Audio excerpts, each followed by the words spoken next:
What am I? American? Yep. How can you tell? The blue? Yep, the blue. And the red facings? What do the red facings mean?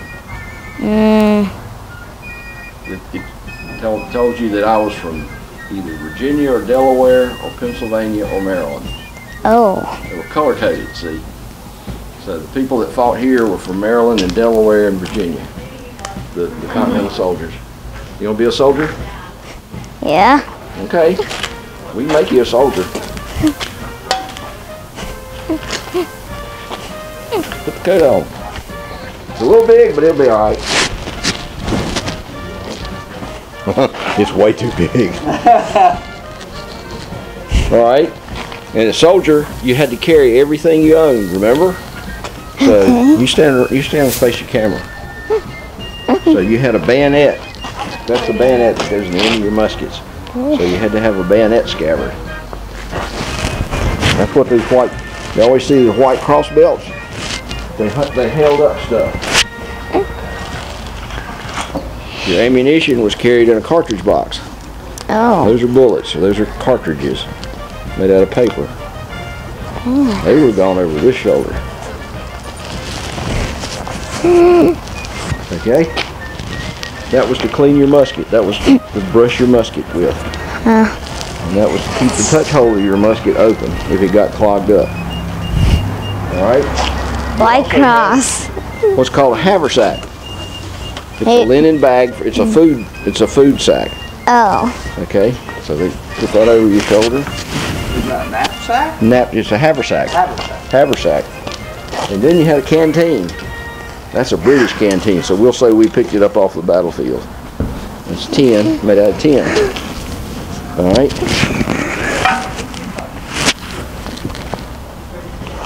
Okay. And then you had to have a hat. And What's that called? It's called a cocked hat, because if you carried a musket, you shouldered your musket on the left arm, so if you put it on straight, the musket would knock the hat around crooked.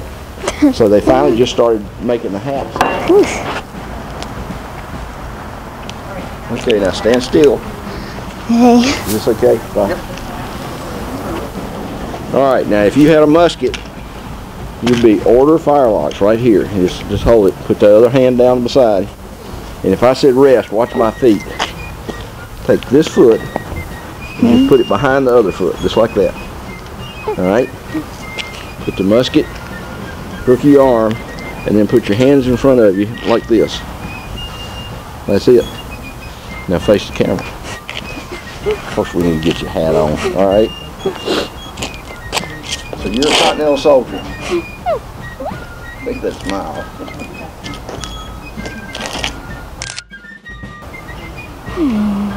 Pretty darn cool. Yeah. Awesome. Think you could wear that every day and march, you know, like 8 or 10 miles? The natives.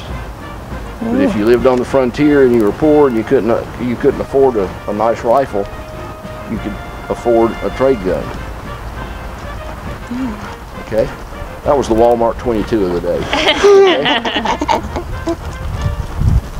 See, this was the frontier. This was the Wild West right through here. So you lived here, you were a farmer and a hunter. So almost everybody had a rifle or some kind of gun, because you had to put meat on the table. So they hunted, and then,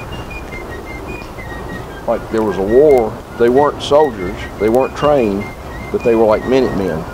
They picked up their gun, they went off to war for 2 or 3 weeks or 2 or 3 months, then they came home and started farming again. So they had every kind of gun in the world. All of these guys up here were professional soldiers. They had one kind of gun, their musket. These guys probably had a tomahawk and a knife. Okay? They call it a rifleman's knife, but really they were hunters. It was just a butcher's knife. It was just a knife for camp duty, for skinning animals and, you know, cooking and cutting meat and things like that. And then they had a tomahawk, which you could fight with, but it was also good for chopping firewood. Okay? Tomahawk Indians use that. Tomahawk Indians use that? Yep. Indians use those too. But the Indians didn't have metal till the white man got here. So their tomahawks were stone until until the settlers got here, and then they started trading, and then the Indians had metal tomahawks too. Never thought about that. What's that? Sword. Okay, that's a sword. Not a very heavy sword, is it? No.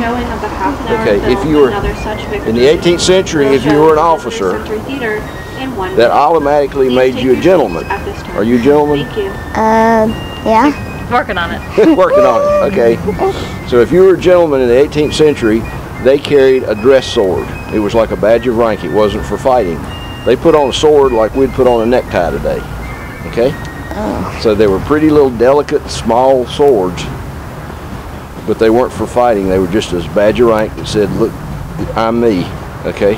I wondered about that when I walked up. I thought that that was small compared to what I would expect. The European ones were really fancy. They were made out of gold and silver and ivory, and they were engraved and all this. But this was made, obviously, a blacksmith copy in backcountry North Carolina. It came from Asheboro, from Randolph County, and it was probably made for a militia officer who could not afford and did not have a real fancy sword, so he got a blacksmith to make him a real plain sword. That's original. This is what they store their gunpowder in? These horns? That's a powder horn. No wonder your button saying Mr. on them. It says IMR, was 1st Maryland Regiment. Oh, wow. Although that was from, I hate to say it. Yeah. Let's put that so I don't lose it. That's a bullet mold. Oh. Okay. You shot lead balls. Okay. So that's a mold. You put it together like that. You melted lead and poured it in those holes. And when it got cold, you opened it up. And this is what came out. See? Like that. All right. This one made big balls and made little tiny lead balls called buckshot. Okay. When they made their cartridges, that's a cartridge. It's nothing but a cube of paper with gunpowder and a ball in it. But they would put one big ball and 3 little buckshot, so that when you shot, you actually shot 4 balls downfield instead of 1. Kind of like a shotgun. But that's a original mold, probably 200, 250 years old. Yeesh.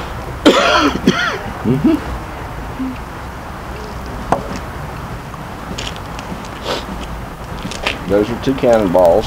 You saw that. That's the size ball that would go in that cannon up there. The ball you held was a 6-pounder and would go into the American cannons because they had 6-pounders instead of 3-pounders. And those 6-pounders are over on the 3rd line. If you go over the 3rd line today, you'll see the 6-pounders, and they're bigger than that one. Okay, but these came off the battlefield, and this is what the British shot at us. This is the actual balls. Some of the actual balls the British shot at us. Yeah. These are heavier. What's that? Who's that? King George? No, that's not King George. That's a Hessian. That's a German. Oh. That's what a German soldier looked like. Oh. They were kind of pretty, weren't they? Yeah. All right, what else can I tell you? Did you have that piece of paper under the front of the rifle? That, when you loaded Baron von Steuben wrote the first military manual that told everybody how to load and fire a musket and how to march and whatever.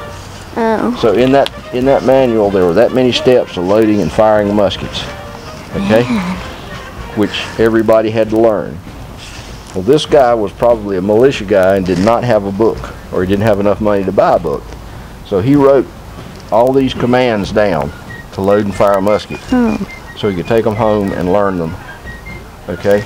Because see, he wasn't in the army, he was a militiaman. So he left home and drilled and did what he did, and then he went back home. So those are all the commands. We found that in the wall of an old house that was torn down. So this guy had been a militiaman. He had to take his gun and he had to go do military drills and maybe fight, but he had to learn the commands, so that's what he did rather than have a book. So This one was not Revolutionary War. It's dated 1807. That was before that was when That the was a little bit settlers after the came? Revolution. Oh. But it's dated 1807. But that was still a long time ago, like 200 years, 210 years ago. 200.